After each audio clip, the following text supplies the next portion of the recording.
وزیر اعظم شہباز شریف کے بیٹے سلمان شہباز نے ایک ٹویٹ کیا ہے۔ سلمان شہباز، جیسے کہ آپ کو علم ہے، ابھی حالیہ ان کی واپسی ہوئی ہے، سوا تین سال کے بعد وہ واپس آئے ہیں، اور مختلف کرپشن کے کیسز کے میں ان کی پیشیاں ہو رہی ہیں، کچھ کورٹ کیسز ان کے چل رہے ہیں۔ اس بات سے قطع نظر کہ ان کے ذاتی معاملات کیا ہیں، جو ٹویٹ ہے ان کا بڑا دلچسپ ہے، جس کے اندر وہ بتا رہے ہیں کہ جو آخری 3 فائنانس منسٹر تھے وہ 3 کے 3 جوکر تھے، دے رین اے کلاؤن شو۔ پھر 1998 کے اٹامک ٹیسٹ کی بات کرتے ہیں اور بتاتے ہیں کہ کس طرح اسحاق ڈار صاحب نے اٹامک ٹیسٹ کے بعد پاکستان پہ جو سینکشنز لگی تھی اور ڈیفالٹ کا خطرہ تھا، اس کو ایورٹ کروایا۔ پھر موجودہ چیلنجز پر آ جاتے ہیں اور کہتے ہیں کہ بہت بڑے چیلنجز ہیں۔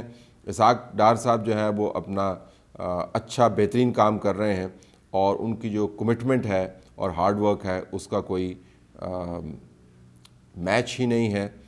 اور ساتھ دوبارہ جوکرز کی بات کی کہ ان جوکرز نے ہر طرف مائن فیلڈز بچھا دی تھیں۔ اب یہ دلچسپ بات یہ ہے کہ جو آخری جوکر ان کے اپنے ٹویٹ کے سیکوینس میں ہے وہ مفتاح اسماعیل ہیں، جو ان کے اپنے فائنانس منسٹر رہے ہیں۔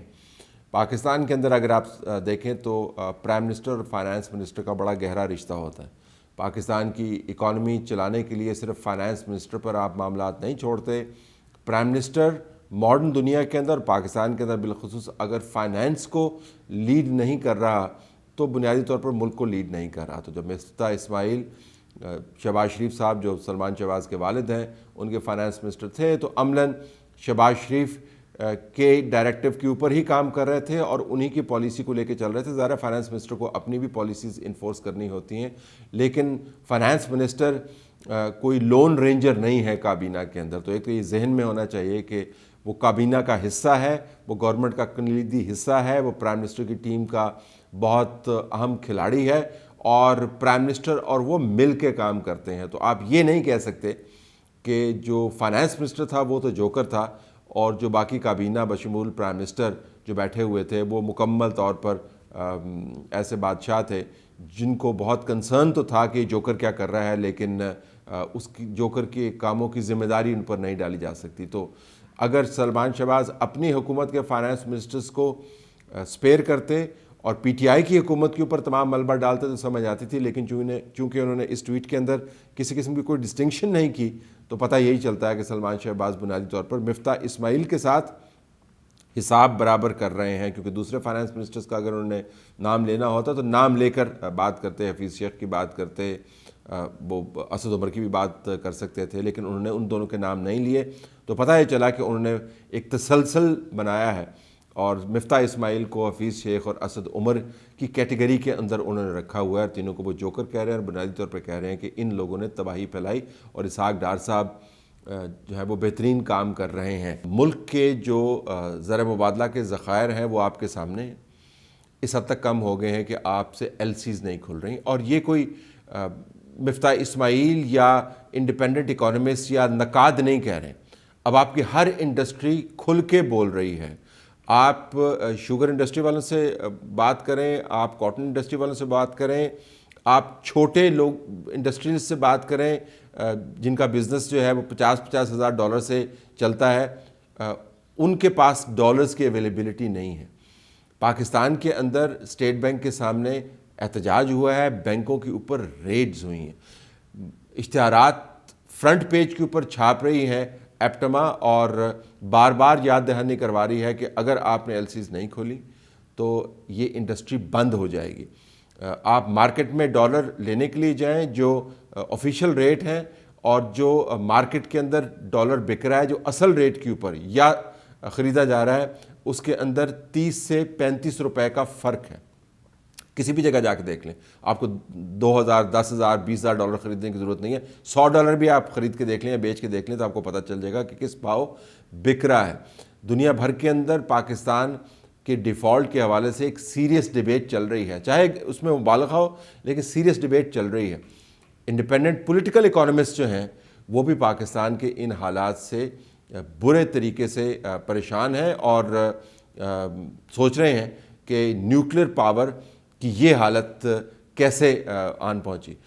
سلمان شہباز کے اپنے والد شہباز شریف صاحب آپ کو پشمردہ ہو کے آپ کو افسوس کے ساتھ یہ بتاتے ہیں کہ یو اے ای میں جب وہ گئے تو کس طرح انہوں نے $2 بلین کا رول اوور کہا اور $1 بلین مزید مانگے، تو ان کو کتنی شرمندگی ہوئی. تو میں نے ان سے کہا کہ آپ نے $2 ارب کا جو قرضہ دیا پاکستان کو، مہربانی کر اس کو رول اوور کر دیں. اور پہلے میں نے فیصلہ کیا تھا کہ مزید ان سے میں قرضہ نہیں مانگوں گا. 1-on-1 میٹنگ کے لیے میں گیا ان کے پاس، تو میں نے کہا کہ میں نے وہاں پر بھی سب کے سامنے کوئی تھوڑی سی بات کی. وہاں پر میں نے تفصیل سے بات کی کہ مجھے آئی فیل ویری امبیرسڈ کہ میں آپ سے ہر دفعہ آتا ہوں، کوئی اور آتا ہے تو آپ کہتے تو نہیں، لیکن دل کے اندر تو آپ سمجھتے ہوں گے یہ پیسے مانگنے آ گئے ہیں. تو میں نے کہا کہ یہ پاکستان ایک مثال اس کی یہ ہے کہ ایک ہاتھ میں ہمارے ایک نیوکلیر طاقت ہے اور دوسرے ہاتھ میں کشکول. یہ آگ اور پانی کا یہ کب تک یہ میلاپ ہو نہیں سکتا، کب تک چلے گا؟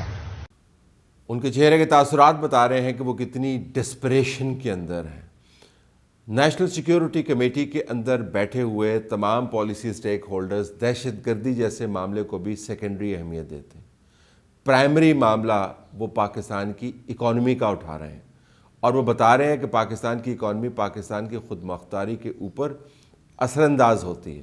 جب نیشنل سیکیورٹی کمیٹی کے چلانے والے اس کے اندر پاکستان کے جو پرائمری سٹیک ہولڈرز ہیں وہ اکنامک صورتحال کے اوپر ایسے ریفلیکٹ کر رہے ہیں جیسے کہ وہ کر رہے ہیں، تو پھر سوچنے کی بات ہے کہ سلمان شہباز صاحب شخصیات کو کیوں ڈیفینڈ کر رہے ہیں. آپ نے اسحاق ڈار کو ڈیفینڈ کر کے پاکستان کی اکانومی کے حوالے سے کوئی بہت بڑا کام نہیں کرنا. اسحاق ڈار خود بہت مؤثر ہیں میڈیا وائز، ان کی اپنی پہنچ کافی ہے، وہ اپنی آواز خود بلند کر سکتے ہیں اور وہ بہت اچھے طریقے سے اپنا کیس پلیڈ کرتے ہیں. آپ ان کے ساتھ آرگو کر سکتے ہیں، آپ ان سے سوال پوچھ سکتے ہیں، ان کے پاس جواب موجود ہوتے ہیں.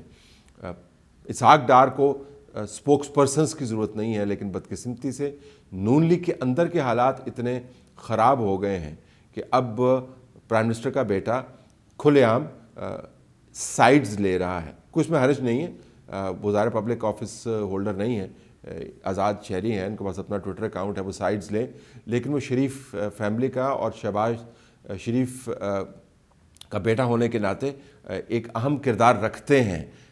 سیاست میں نہ ہونے کے باوجود سیاست کے اندر ان کی سے موجود ہے.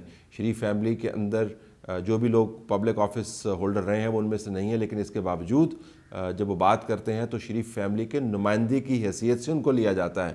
جب وہ اس قسم کی سائڈز لینے لگ جائیں اور پبلکلی اپنے ایکس فائنانس منسٹر کو جوکر کہنے لگ جائیں، تو اس سے آپ کو پتہ چلے گا کہ کتنی زہر آلودگی ہے جو پی ایم ایل این کی فیملی کے اندر اپنے ہی لوگوں کے بارے میں، اپنے سمراجی کے وہ لوگ جن کے کابینہ کا حصہ رہے ہیں کے بارے میں پھیل چکی ہے. یہ ڈویژنز کتنی ڈیپ ہیں.